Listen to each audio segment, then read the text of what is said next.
ته د یو څو منټو هوس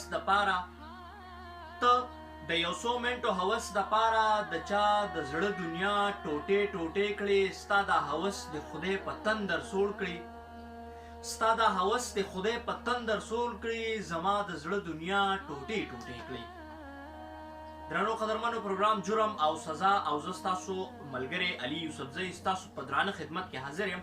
قدرمنو، د څو کلونو راهیسې په خیبر پښتونخوا کې یو داسې قسم ظلم روانه ده چې تر دې دمه پورې لا هغه په ځای ولاړه نه ده، بلکې د هغوی کیسونه ورځ په ورځ زیاتیږي او روان دي مخ په بڼه.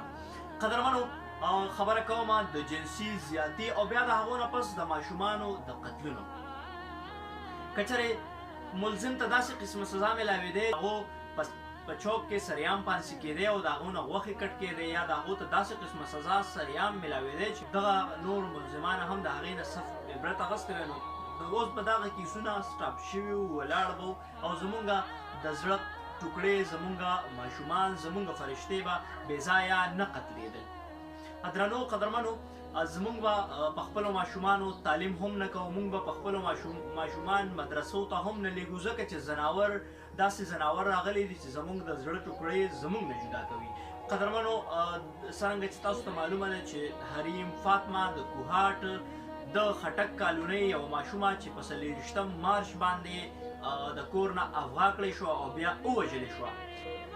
دغه شانتې یوازې دغه حریم فاطمه نه ده، که زه د فرشتې خبره وکړم، د اسلام آباد د فرشتې، یا که زه د نوخار د حضنور خبره وکړم، یا داسې د زینب خبره زه وکړم، ډېر ماشومان زمونږ داسې دي چې هغو د دغې درندګانو د هوس ښکار شوي دي او بیا یې د هغوی سره د جنسي زیاتي نه پس هغې قتل کړي دي.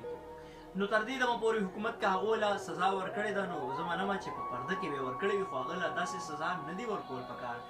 زه بار بار هم په دغه ویډیوز کې وایم چې هغوی له سریام سزا ورکول پکار دي. زما حکومت ته خواست دی چې هغوی دې ونیسي او هغوی دې پانسي کړي چې د هغوی نه په چوک کې سریام سټ کټ کېږي، نو هغو به نور خلک به هغوی ته ګوري او د هغوی نه به سبق زده کوي. په سوشل میډیا باندې یا په الکترونیک میډیا باندې موږ ته داسې نه دي ښول پکار چې قاتل گرفتار شو، د قاتل گرفتارۍ نه پس هغه سره څه کېږي. نو دغه دې هم د میډیا مخامخ راوړي، دغه دې هم دغه عام ولس ته ږدي چې یاره د قاتل دغه جرم کړی او دا سزا ورته میلاو شوه. نو چې کله هغه سزا ته دغه عام ولس ګوري، نو په دې کې به داسې قسمه سړی نه راټوکېږي، داسې قسمه سړی به سوچ هم نه کوي چې یاره زه د ماشومې سره زیاتۍ وکړم یا زه د قتل کړم. درنو قدرمندو پښتنو، او زما د ویډیو مقصد صرف دا و چې زمونږ ماشومانې فرشتې دا نه وژلې کېږي. جی درنو قدرمندو، پروګرام جرم او سزا، په جرم او سزا کې را سره تاسو د حریم فاطمه په اړه دغه یو څو خبرې مې په زړه وي، غوښتل مې چې تاسو سره یې شریک کړم. باور یم چې دغه ویډیو به ستاسو خوښ شوی وي. انشاءالله د نوي پروګرام سره به ستاسو په وړاندې راځم. په لوی الله مو سپارم، د لوی الله